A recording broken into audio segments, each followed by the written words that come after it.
Hello, hi Andy. This is your Parsham. Welcome to our channel. Our channel is Vidya's Get Money channel. Okay అండి, ముందుగా మా channel తరపున నాదొక చిన్న request. మీరు ఎవరైనా మా వీడియోని మొదటిసారి చూస్తున్నట్లయితే ఒక లైక్ చేయండి. అదేవిధంగా ఈ ఇన్ఫర్మేషన్ ఎవరికైనా యూజ్ అవుతుంది అనుకున్నట్లయితే షేర్ చేయండి. ఇక రెగ్యులర్గా మా క్వాలిటీ అప్డేట్స్ మీరు పొందాలనుకున్నట్లయితే మా ఛానల్ని సబ్స్క్రైబ్ చేసుకోండి. ఓకే అండి, ఇక ఆలస్యం చేయకుండా ఈ రోజుటి వీడియోలోకి అయితే వెళ్ళిపోవడం. ఈ రోజుటి వీడియోలో మన కంటెంట్ వచ్చేసి ఒక మంచి ఫ్యూచర్ గ్రోత్ ఉన్నటువంటి స్టాక్స్ని అయితే మీకు డిస్కస్ చేయబోతున్నానండి. అంటే దాని గురించి క్లియర్గా మీకు ఎక్స్ప్లెనేషన్ అయితే ఇవ్వబోతున్నానండి. కాబట్టి దయచేసి మా యొక్క వీడియోను స్కిప్ చేయకుండా చివరి వరకు చూడగలరని మనవి చేస్తూ, ఇక ఈ వీడియోలో మన కంటెంట్ అయితే నేను క్లియర్గా వన్ బై వన్ క్లియర్గా మీకు ఎక్స్ప్లెనేషన్ ఇవ్వడం జరుగుతుంది. చూడండి, ఫస్ట్ మనం ఒక స్టాక్లోకి ఎంటర్ అవుతున్నామంటే, లేదంటే ఒక పర్టిక్యులర్ స్టాక్‌ను మనం సెలెక్ట్ చేసుకుంటున్నామంటే, మనం కొన్ని విషయాలైతే గుర్తుంచుకోవాలండి. ఈ విషయాలు గుర్తుంచుకోకుండా మన స్టాక్‌లోకి ఎంటర్ కావద్దు. అంటే ఇలాంటి స్టాక్‌లో ఇన్వెస్ట్‌మెంట్స్ అనేది చేయొద్దు.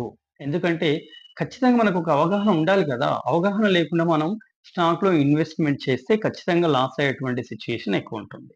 సో, మరి ఒక మంచి స్టాక్‌ని మనం సెలెక్ట్ చేసుకోవాలంటే కొన్ని కీ పాయింట్స్ అయితే మనం ఫాలో అవ్వాల్సి ఉంటుందండి. ఆ కీ పాయింట్స్ వచ్చేసి ఏంటంటే, మొట్టమొదటిగా ఈ కంపెనీ ఏ సంవత్సరంలో ఎస్టాబ్లిష్ చేయడం జరిగింది? నెక్స్ట్ వచ్చేసి ఈ కంపెనీ బిజినెస్ ఏంటి? అది ఎలా ఉంటుంది? నెక్స్ట్ వచ్చేసి ఈ కంపెనీ ప్రొడక్ట్స్ ఏంటి? ఈ కంపెనీ ప్రొడక్ట్స్‌కి మార్కెట్‌లో మంచి డిమాండ్ ఉందా? నెక్స్ట్ వచ్చేసి ఈ కంపెనీ గ్రోత్ ఎలా ఉంటుంది? అంటే పాస్ట్‌లో చూసినా, ఫ్యూచర్‌లో చూసినా ఈ కంపెనీకి గ్రోత్ ఉంటుందా అన్నది నెక్స్ట్ పాయింట్. ఇక నెక్స్ట్ పాయింట్ వచ్చేసి ఈ కంపెనీ యొక్క ఫండమెంటల్స్ ఏంటి? ఫండమెంటల్‌గా ఈ కంపెనీ చాలా స్ట్రాంగ్‌గా ఉందా? లేదంటే వీక్‌గా ఉందా? అనే విషయం కూడా మనం తెలుసుకోవాలి. ఇక నెక్స్ట్ వచ్చేసి మనకు ఈ కంపెనీ అనేది టెక్నికల్‌గా బాగుందా? అంటే కొన్నిసార్లు కంపెనీ ఫండమెంటల్‌గా బాగున్నప్పటికీ కూడా టెక్నికల్‌గా అనేది వీక్‌గా ఉంటుందండి. టెక్నికల్‌గా వీక్‌గుందా అనడం ఏంటంటే, మనకు హైయర్ వాల్యుయేషన్‌లో ఈ స్టాక్ ఉండడాన్ని మనం టెక్నికల్‌గా వీక్ ఉంది అని చెప్పడానికి అవకాశం ఉంటుంది. ఎందుకంటే కంపెనీ ఫండమెంటల్‌గా స్ట్రాంగే ఉంది. ఫ్యూచర్‌లో గ్రోత్ ఉన్నటువంటి స్టాకే. అయినప్పటికీ కూడా ఇదేంటంటే హైయర్ వాల్యుయేషన్‌లో ఉంటుంది. అప్పుడు మనకి ఈ స్టాక్‌లోకి ఎంటర్ అయితే అక్కడి నుండి కింద పడే ఛాన్సెస్ ఉంది కాబట్టి, అంటే ఖచ్చితంగా మళ్ళీ గ్రో అవుతుంది. కానీ మనం చాలా టైం ఈ కంపెనీలో మన యొక్క షేర్స్‌ని హోల్డ్ చేసుకోవాల్సినటువంటి అవసరం ఉంటుంది. కాబట్టి అలా కాకుండా కంపెనీ యొక్క వాల్యుయేషన్ కూడా చూసి, ఇది అండర్ వాల్యూడా లేకపోతే హై వాల్యుయేషన్‌లో ఉందా అనే విషయం కూడా చూసి మనం ఇలాంటి స్టాక్స్‌లో మనం ఇన్వెస్ట్ చేయాల్సి ఉంటుందండి. ఓకే అండి. ముందుగా ఈ కంపెనీకి సంబంధించినటువంటి కొన్ని విషయాలైతే మనం చూద్దాం. ఓకే అండి. నెక్స్ట్ ఈ కంపెనీ అనేది 1993లో ఎస్టాబ్లిష్ చేయడం జరిగింది.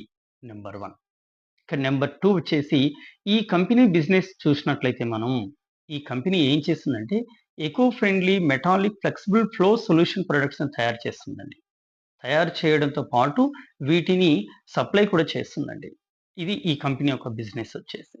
నెక్స్ట్ ఈ కంపెనీ ప్రొడక్ట్స్ వచ్చేసి ఏంటంటే బ్రేడెడ్ హౌసెస్ కానీ, అన్‌బ్రేడెడ్ హౌసెస్ కానీ, solar hoses, gas hoses, exhaust connectors, exhaust gas recirculation tubes మొదలగిన అన్నిటిని కూడా ఈ కంపెనీ ఏం చేస్తుందంటే తయారు చేయడం జరుగుతుంది. అంటే మ్యానుఫ్యాక్చర్ చేయడం జరుగుతుంది. అంటే ఇవన్నీ ఏంటి అంటే మనకు చూడండి మీకు స్టెయిన్‌లెస్ స్టీల్స్ కానీ, సరే ఏదైనా సరే మనకు ఊకే సింపుల్‌గా ఒక ఎగ్జాంపుల్ చెప్పాలంటే మనకేంటంటే, ఇప్పుడు మన ఇళ్లలో కానీ, పెద్ద పెద్ద కంపెనీస్‌లో కానీ లేదంటే గ్యాస్ సప్లై చేసేటువంటి కంపెనీస్‌లో కానీ మనకేం చేస్తారంటే, కొన్ని పైపులనైతే మనకు గ్యాస్‌ని కానీ, లిక్విడ్‌ని కానీ, సాలిడ్స్‌ని కానీ సప్లై చేయడానికి ఉపయోగిస్తారండి. ఎందుకు మనకు సింపుల్ మన ఇంట్లో చూస్తున్నట్టయితే, మన ఇంట్లో భారత్ గ్యాస్ కానీ, ఇండియన్ గ్యాస్ గాని ఉంటుంది కదండీ! ఈ గ్యాస్ సిలిండర్ నుంచి స్టవ్‌కి కనెక్ట్ చేయడానికి ఒక పైప్ ఉంటుంది గానీ, అలాంటి పైప్ అని చెప్పుకోవచ్చండి సింపుల్‌గా. ఇలాంటివన్నిటిని కూడా స్టెయిన్‌లెస్ స్టీల్స్‌ని కూడా తయారు చేసేటటువంటి కంపెనీ ఈ యొక్క కంపెనీ. నెక్స్ట్ వచ్చేసి ఈ ప్రొడక్ట్స్‌ని ఎందుకు ఉపయోగిస్తున్నారంటే ఆల్రెడీ చెప్పాను గదా! చూడండి ఈ ప్రొడక్ట్స్‌ని లిక్విడ్, సాలిడ్ మరియు గ్యాస్ ఫ్లోస్‌లో ఉపయోగిస్తుంటారండి. అంటే వీటిని ఫ్లో చేయడానికి, సప్లై చేయడానికి ఈ యొక్క ప్రొడక్ట్స్‌ని అయితే వీళ్ళు ఉపయోగిస్తుంటారండి. నెక్స్ట్ వచ్చేసి ఈ కంపెనీ ప్రొడక్ట్స్‌ని ఇంటర్నేషనల్ వైడ్ సప్లై చేస్తుందండి. ఆల్రెడీ మీకు చెప్పాను. ఇది international wide not only within India. మన దేశంలోనే కాదు, మన నైబోరింగ్ కంట్రీస్‌లోనే కాదండి. ఇది ఇంటర్నేషనల్ వైడ్ కూడా ఈ యొక్క కంపెనీ ప్రొడక్ట్స్‌ని సప్లై చేయడం జరుగుతుంది. ఇందులో ఇప్పటి వరకు 88 దేశాలకు పైగా ఈ యొక్క ప్రొడక్ట్స్‌ని అయితే ఇది ఎక్స్‌పోర్ట్ చేయడం జరుగుతుంది. ఆ 88 దేశాల్లో మనకు యూరోప్ అండ్ యూఎస్ఏ కూడా 2 దేశాలండి. అంటే ఎస్పెషల్‌గా ఉన్నటువంటి 88 దేశాల్లో కేవలం యూరోప్ అండ్ యూఎస్ఏ కలిసి మనకు 87% అనేది మనకిది వీటి యొక్క ప్రొడక్ట్స్‌ని అనేది అది ఇంపోర్ట్ చేసుకుంటుందండి. ఇందులో ఎస్పెషల్‌గా యూరోప్ వచ్చేసి 26% అనేది ఇదేం చేసుకుంటుందంటే దానికి సంబంధించిన ప్రొడక్ట్స్‌ని ఇంపోర్ట్ చేసుకుంటుంది. ఇక యూఎస్ఏ వచ్చేసి 61% అనేది మనకి మన ప్రొడక్ట్స్‌ని అది ఇంపోర్ట్ చేసుకోవడం జరుగుతుంది. ఇక నెక్స్ట్ వచ్చేసి మనకు ఈ కంపెనీకి ఇంకొక ఇంపార్టెంట్ పాయింట్ ఉందండి. ఈ మధ్య కాలంలో ఈ కంపెనీ అనేది ఒక మంచి గ్రోత్ ఉన్నటువంటి ఇండస్ట్రీస్‌లోకి ఎంటర్ అవ్వడానికి ట్రై చేస్తుందండి. ఆ యొక్క ఇండస్ట్రీస్ వచ్చేసి ఏంటంటే మనకు ఏరోస్పేస్ కానీ, సెమీ కండక్టర్స్, రోబోటిక్స్, డిఫెన్స్ మొదలగు అన్ని కంపెనీల్లో కూడా ఇది ఈ మధ్య కాలంలో ఎంటర్ అవ్వడానికి అంటే ఈ ప్రొడక్ట్స్‌ని వాటికి సప్లై చేయడానికి కూడా డీల్ అనేది చేసుకోవడానికి ట్రై చేస్తుందండి. ఖచ్చితంగా ఒకవేళ ఈ యొక్క కంపెనీ వీటితో డీల్ చేసుకున్నట్టయితే అంటే వీటి ప్రొడక్ట్స్‌ని ఈ యొక్క ఇండస్ట్రీస్‌కి సప్లై చేస్తున్నట్టయితే ఖచ్చితంగా ఫ్యూచర్‌లో మాత్రం అంటే 2030 ఏదైనా సరే ఒక 3-5 ఇయర్స్ మనం ఇందులో మన షేర్స్‌ని హోల్డ్ చేసుకున్నట్లయితే మాత్రం మనం మాక్సిమం మంచి గ్రోత్స్‌నయితే చూడగలుగుతామండి. మంచి రిటర్న్స్ అయితే తీసుకోగలమండి. ఇక నెక్స్ట్ వచ్చేసి ఈ కంపెనీ గ్రోత్ చూసినట్లయితే చాలా బాగుందండి. ఎందుకంటే సరే ప్రస్తుతం ఒక గత 5 సంవత్సరాల నుంచి మనం ఈ యొక్క కంపెనీ గ్రోత్‌ని అబ్జర్వ్ చేసినట్టయితే ఇది 46.6% సీఏజీఆర్ గ్రోత్‌నయితే ఇచ్చిందండి. అంటే 46% అంటే అంత ఈజీ ఏం కాదండి. సో, కాబట్టి గతంలో చూసిన ఈ కంపెనీకి మంచి గ్రోత్ ఉందండి. ఫ్యూచర్‌లో అయితే ఇంకా మంచి గ్రోత్ ఉందని చాలామంది ఎక్స్‌పర్ట్స్ కూడా దీన్ని ఎక్స్‌పెక్ట్ చేస్తున్నారండి ఈ కంపెనీ గురించి.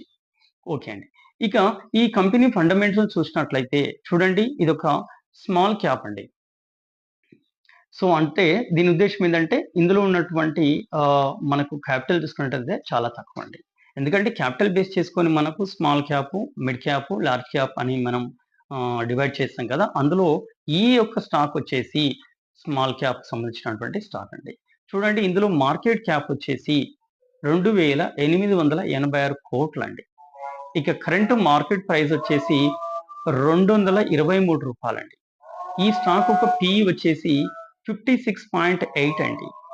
ఇక ఆర్ఓసిఈ కానీ, ఆర్ఓఈని కూడా చూస్తే చాలా హెల్తీగా ఉందండి. ఆర్ఓసిఈ చూసినట్లయితే 26.5% ఉంది. ఆర్ఓఈని చూసినట్టయితే మనకు 20.5% ఉంది. ఏదైనా సరే అండి 20% ప్లస్‌లో ఆర్ఓసిఈ, ఆర్ఓఈ ఉందంటే హెల్తీ రిటర్న్స్ ఉన్నట్టే ఈ కంపెనీలో. అంటే ఫ్యూచర్ గ్రోత్ ఉన్నట్టే ఈ కంపెనీలో. ఓకే అండి. అంటే ఇక్కడ మనకు పిఈ వచ్చేసి మాత్రమే 56.8 ఉందండి.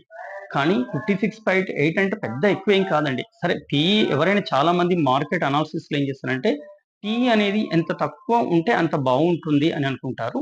బట్ వాటెవర్ 56.8 పిఈ అనేది ఉంది. కానీ ఇంకా ఇక నుంచి కూడా మనకు మంచి రిటర్న్స్ ఇచ్చేటువంటి ఛాన్స్ అయితే ఈ కంపెనీకి గాని, ఈ స్టాక్ గాని ఉందని చెప్పవచ్చు మనం. ఇక ఎందుకు అంటే మనకి రీసెంట్‌గా ఉన్నటువంటి క్వార్టర్లీ రిజల్ట్స్ చూసినా గాని, ఇయర్ అండ్ రిజల్ట్స్ అంటే ఇయర్లీ రిజల్ట్స్ కానీ చూసినట్టయితే మనకు కంటిన్యూయస్‌గా ఈ కంపెనీలో గ్రోత్ అనేదైతే ఉందండి. చూడండి మనం క్వార్టర్లీ రిజల్ట్స్‌ని చూసినట్టయితే మనకి సేల్స్‌ను చూస్తే క్వార్టర్ ఆన్ క్వార్టర్ మనం సేల్స్‌ని అబ్జర్వ్ చేసేది కంటిన్యూయస్‌గా పెరుగుతూ వస్తుందండి. మీరొకసారి చూడండి డిస్‌ప్లేలో నేను డిస్‌ప్లే చేస్తున్నాను కాబట్టి మీరు దీన్ని అబ్జర్వ్ చేయండి. Quarter on quarter sales observe చేసినట్టయితే ఇది కంటిన్యూగా మనకు పెరుగుతూనే వస్తుంది. ఇక ఆపరేటింగ్ ప్రాఫిట్ చూసినా గాని కంటిన్యూయస్‌గా క్వార్టర్ ఆన్ క్వార్టర్ ఇది పెరుగుతూనే వస్తుంది. నెట్ ప్రాఫిట్ చూడండి క్వార్టర్ ఆన్ క్వార్టర్ పెరుగుతూ వస్తుంది. ఈపీఎస్ చూడండి ఎర్న్ పర్ షేర్ కూడా మనకి మంచి హెల్తీగా ఉందండి. అంటే క్వార్టర్ ఆన్ క్వార్టర్ అనేది మనకు పెరుగుతూనే వస్తుంది. అంటే మనకు ఓవరాల్‌గా క్వార్టర్లీ రిజల్ట్స్ చూసుకున్నట్టయితే చాలా బాగుందండి ఈ స్టాక్‌లో. ఇక ఇయర్లీ రిజల్ట్స్ చూసుకున్నట్టయితే అంటే ప్రాఫిట్ లాస్‌ని చూసుకున్నట్టయితే year to year, year on year ఎలా ఉంది చూడండి మనకు. ఇయర్ ఆన్ ఇయర్ వచ్చేసి సేల్స్ వచ్చేసి ఇయర్ ఆన్ ఇయర్ చూస్తే కంటిన్యూయస్‌గా పెరుగుతూనే వస్తున్నాయండి. ఇక ఆపరేటింగ్ ప్రాఫిట్ చూసినా ఇయర్ ఆన్ పెరుగుతూనే వస్తున్నాయండి. నెట్ ప్రాఫిట్ చూడండి ఇయర్ ఆన్ ఇయర్ పెరుగుతూనే వస్తున్నాయండి. ఎర్న్ పర్ షేర్ కూడా చూడండి ఇయర్ ఆన్ ఇయర్ పెరుగుతూనే ఉంటుంది. అంటే సంవత్సరం టు సంవత్సరం ఇవన్నీ కూడా మనకి పెరుగుతూనే వస్తున్నాయండి కంటిన్యూయస్‌గా. సరే ఏదో ఒకసారి చిన్న మొత్తంలో ఏమైనా మనకి డిప్ వచ్చుండొచ్చే తప్ప, పెద్ద మొత్తంలో అయితే మనకి ఇక్కడెక్కడ కూడా మనకు క్రాష్ కాలేదండి. అంటే ఓవరాల్‌గా మనం ఈ కంపెనీని చూసినట్టయితే ఏం కనిపిస్తుంది మనకి కంటిన్యూయస్‌గా ఈ కంపెనీలో మనం గ్రోత్ చూడడం జరుగుతుంది. కాబట్టి ఇలాంటి కంపెనీలో ఇలాంటి స్టాక్స్‌ని మనం సెలెక్ట్ చేసుకొని ఇన్వెస్ట్ చేస్తే ఖచ్చితంగా మనం అనుకున్నటువంటి రిటర్న్స్ అయితే మనం తీసుకోవచ్చండి. ఇక నెక్స్ట్ బ్యాలెన్స్ షీట్ అబ్జర్వ్ చేసినట్లయితే, ఇక బ్యాలెన్స్ షీట్‌ని చూడండి. ఈక్విటీ క్యాపిటల్ కంటిన్యూయస్‌గా పెరుగుతుంది. అంటే కంటిన్యూయస్‌గా పెరుగుతుందంటే సరే ఎంత అయినప్పటికీ కూడా మనకి కొంచెమైనా సరే ఈ ఈక్విటీ క్యాపిటల్ పెరుగుతుందంటే మనకి ఈ కంపెనీలో గ్రోత్ ఉందన్న విషయం మనం తెలుసుకోవచ్చండి. రిజర్వ్స్ చూడండి చాలా బాగున్నాయి. ఫిక్స్డ్ అసెట్స్ చూడండి చాలా బాగున్నాయి. టోటల్ అసెట్స్ కూడా మనం అబ్జర్వ్ చేసినట్టయితే ఇది మనకు పెరుగుతూ వస్తున్నాయండి. అంటే చాలా బావుందని ఇండికేట్ చేయడం జరుగుతుంది. అంటే అన్నీ కూడా ఓవరాల్‌గా ఫండమెంటల్‌గా ఎక్కడ చూసినా గాని మనకు గ్రోతే కనపడుతుంది గానీ, ఎక్కడ కూడా ఈ కంపెనీలో మనకు డిగ్రేడేషన్ అయితే లేదండి. అంటే డిక్రీజ్ అయితే కాలేదండి. నెక్స్ట్ మనము ఫైనల్‌గా మనం చూడాల్సిందేంటంటే మనకు ఫండమెంటల్స్‌లో షేర్ హోల్డింగ్ ప్యాటర్న్ చూడాలండి. ఈ షేర్ హోల్డింగ్ ప్యాటర్న్‌లో మనకు ప్రమోటర్స్ ఎప్పుడు కూడా ఎక్కువ పర్సెంటేజ్‌లో ఉండాలండి. దీనికి అపోజిట్ మనకు పబ్లిక్ అనేది తక్కువ పర్సెంటేజ్‌లో ఉండాలి. ఇక చూడండి ప్రమోటర్స్ వచ్చేసి ఈ స్టాక్‌లో 66.99% ఉన్నారండి. అంటే ఓవరాల్‌గా 67% మనకు ప్రమోటర్స్ ఉన్నారు ఈ కంపెనీలో. ఇక ఎఫ్ఐఎస్ యొక్క వాటాలు మనం చూసినట్టయితే మనకు 0.29-1.57% వరకు వీళ్ళు పెంచుకున్నారండి. అంటే గతంలో మనం చూసినట్టయితే 0.29% ఉంది.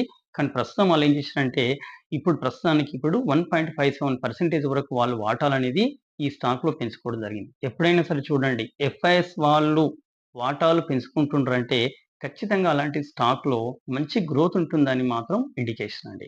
ఇక డీఐఎస్‌లని మనం అబ్జర్వ్ చేసినట్టయితే డొమెస్టిక్ ఇన్వెస్టర్‌ని అబ్జర్వ్ చేస్తే వీళ్ళ వాటాలు మాత్రం తగ్గినాయండి. ఇది పెద్ద నెగెటివ్ మార్క్స్ అయితే కాదండి. కానీ వాటెవర్ ఈ వాటాలైతే తగ్గినాయి. ఖచ్చితంగా వాళ్ళు కూడా ఫ్యూచర్‌ని ఎక్స్‌పెక్ట్ చేసి ఫ్యూచర్‌లో గ్రోత్ ఉంటే మాత్రం మళ్ళీ వాళ్ళు ఒక వాటాలు పెంచుకోవడానికి అవకాశం అయితే ఎక్కువుంది. ఇది కూడా తగ్గినంటే పెద్ద మొత్తంలో ఏం తగ్గలేదండి. 6.16% నుండి 5.66% వరకు వాళ్ళ యొక్క వాటాలనైతే తగ్గించుకోవడం జరిగింది. వీళ్ళతో పాటు పబ్లిక్ అండి. ఇక పబ్లిక్‌ని ఎప్పుడు కూడా మనం కాలిక్యులేట్ చేయకూడదండి.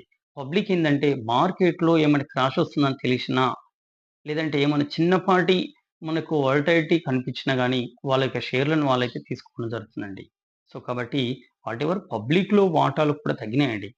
సో, ఇది పెద్దగా నెగెటివ్ అయితే తీసుకోవడానికైతే ఆస్కారం లేదండి.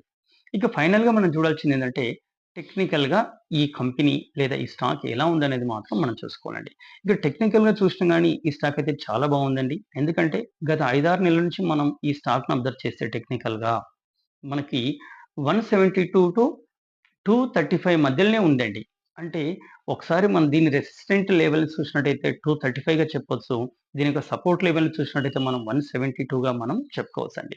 ఏదైతేనేమింది ఈ రోజుటి మార్కెట్‌లో అంటే జనవరి 16, 2025 డే నాడు మనం మార్కెట్‌ని అబ్జర్వ్ చేస్తే ఈ రోజుటి మార్కెట్‌లో దాదాపుగా 20% అనేది ఇది గ్రోత్ ఇచ్చిందండి. అంటే 20% పాజిటివ్‌లో క్లోజ్ అవ్వడం జరిగింది. సో, కాబట్టి అంటే ఒకవేళ ఇది 235 లెవెల్ ఈయన క్రాస్ చేస్తే 100% అనేది నాకు మంచి ప్రాఫిట్స్ అయితే ఇవ్వడం జరుగుతుందండి. అంటే టెక్నికల్‌గా కూడా మనం ఈ యొక్క స్టాక్‌ని అబ్జర్వ్ చేసినట్టయితే ఇది మంచి గ్రోత్ అయితే ఉంటుందండి. ఖచ్చితంగా మనకు ఫ్యూచర్ గ్రోత్‌నయితే ఇస్తుందండి. ఇదే అండి కంప్లీట్‌గా ఈ స్టాక్‌కి సంబంధించినటువంటి ఇన్ఫర్మేషన్. ఇంకా మీకేమైనా డౌట్స్ ఉంటే ఈ కంపెనీలో కామెంట్ సెక్షన్‌లో కామెంట్ చేయండి. ఖచ్చితంగా మీ కామెంట్స్‌కి మేము రిప్లై ఇస్తామండి. ఓకే అండి. Thank you. Thank you very much.